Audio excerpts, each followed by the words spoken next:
so we say, hey, a complete business plan has several key elements to it. An executive summary, a company description, market analysis, marketing and sales plan, management and organizational structure, and a financial plan.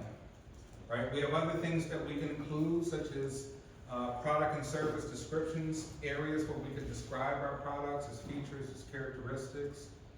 Other things we could think of are operating plan. How do we expect to operate? Are we using semi-trucks to distribute products? How do we use inventory?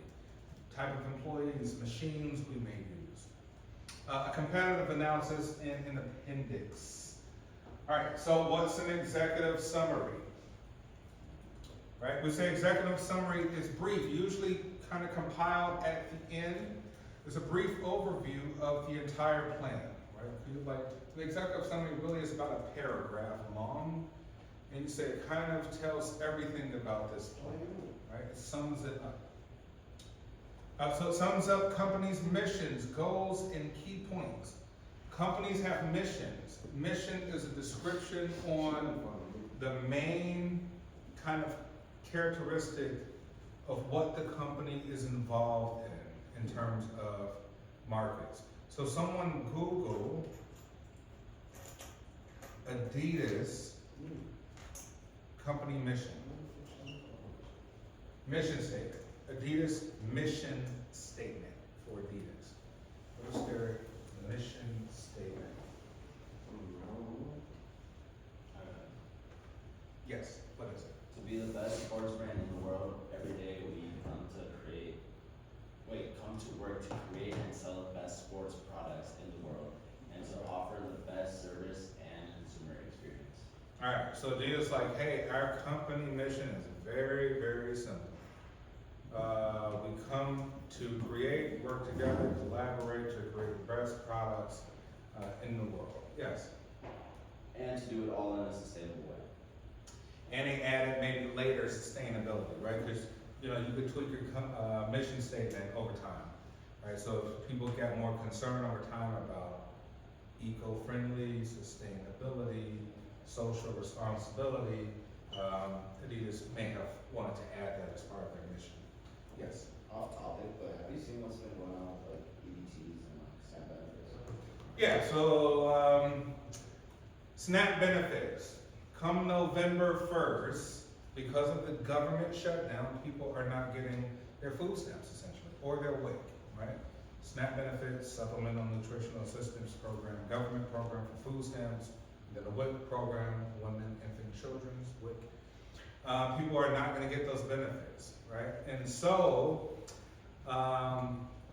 what they're kind of planning for a lot of stores, they're really planning on people just to raid and steal and loot the stores come November 1st.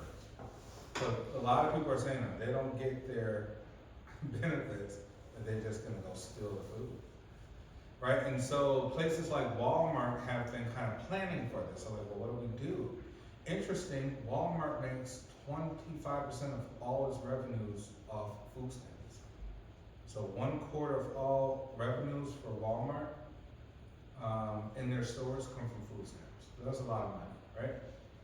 So Walmart is planning, I think they're planning to close the stores and say all you can do is order online, mobile ordering only. Like just November 1st or like? Starting November 1st, because if not, a lot of Walmarts are huge. What if we start getting mass amount of people just walking in still? You can't arrest everybody, right? So Walmarts could be looted. People are like, forget this, just go in and get ready and steal stuff, right? So it's gonna be interesting come November 1st. So, keep in mind and start looking at the news and see that, what's happening with this. It's gonna be interesting to see. It could be that at the last minute, usually the government finds some way to supply the money, right, to some degree. Or if not, then we might have mayhem, right, catastrophic events.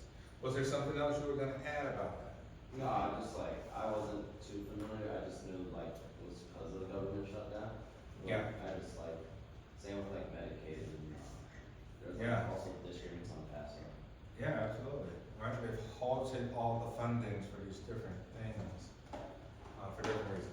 Always political, the Republicans want what they want, and also they'll approve it, but the Democrats say, well, we're not approving nothing until we get this stuff, and this bill versus this. Okay, all right, so we say, hey, we got mission statements, we have goals, and we have key points within executive summary. So this will be your beginning phase. Next, company description, background information about your company. Tell us something, where did the idea come from? Maybe who even started the company, the idea, right? Obviously, it's you all as in the group. But where did the idea come from? Why this particular product or service? Was there a need that you saw that people wanted to buy, et cetera, et cetera?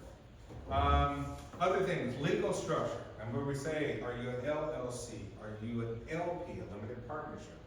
LLP, limited liability partnership. Are you an S Corp? Are you a C Corp? Are you a sole proprietor? Are you a not-for-profit organization, right? What is the legal structure? Market analysis, right? Researching the industry. Like, okay, if we're making athletic wear or footwear, are we in the casual footwear industry? Are we in the athletic footwear industry? Exactly what industry are we in? So we know, and how big is that industry, right? Because you have to, feel as if you're presenting this to investors, right? Or banks. Your target market. Remember, you're not selling to everybody because not everybody's interested in what you sell, right? For different reasons, different age groups, ethnic groups, racial groups. They're different sort of demographics. So who is your target market? Are they a certain age, a certain amount of money they make, socioeconomic status, are there ethnic groups, something of the sort?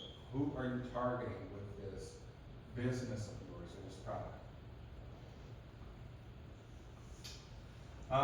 Marketing and sales plan, right? What's going to be your strategy for promoting and selling your products or services?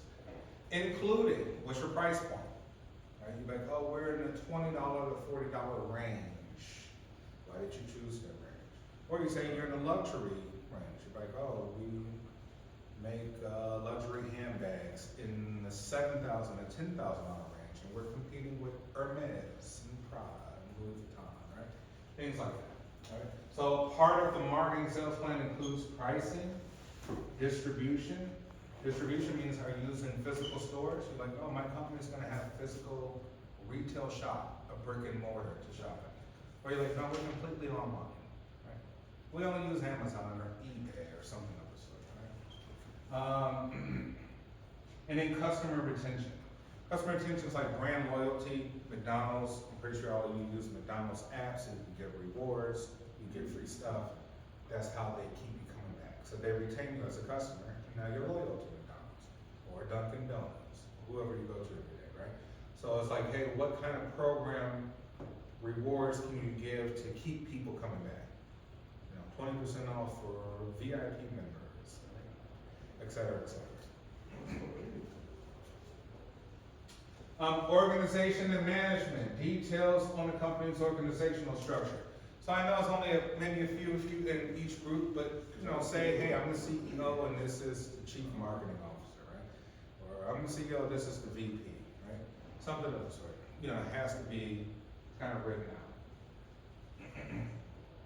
out. Along with what are your roles with your management. And then product and services. In-depth description of what the company sells, what makes it unique, right? I'll just say, hey, these are cool shoes. You're like, well, why is it cool? Right? Sell it. Why is it cool? Like, well, it's cool because it's cheap. It's cool because it's the colorways. It's cool because it's comfortable. It's different and unique and it's both affordable and comfortable, right? It has some new materials in it that's never been used before. Something new, revolutionary, right? Or it's sustainable, it's recyclable, something of the sort. Why is it unique? You can also add the life cycle, which just means how long do you expect this product to last for the average consumer? Right? It's like having a cell phone, your battery's not gonna last forever, it may last 7 years, and then the phone dies completely, and now you have to replace the battery, right? Same can go for anything else, cars don't last forever, your shoes not gonna last forever. How long do you think the life cycle of the product? Next, operating plan, how the business will run day to day, right? Covering logistics, how the company plans to meet operational goals, right? So if you're a store, you have operations, you hire people, let's say they're working at the counter, there's machines involved, you want to include that, right? Just like we look at Starbucks, there's machines, employees, someone takes information from the register, it goes, sends out to someone to make it. Tell us about how things operate day to day.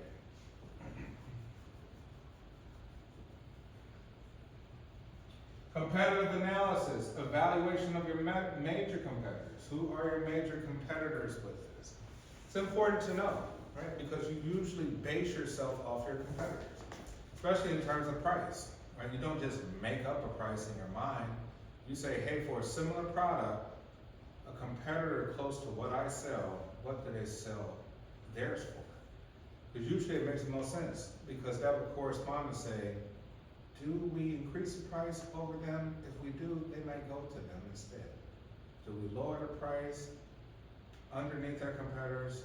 Maybe that'll get more sales, but maybe less profit for each unit that we sell, right? We want to kind of have that information about the competitors.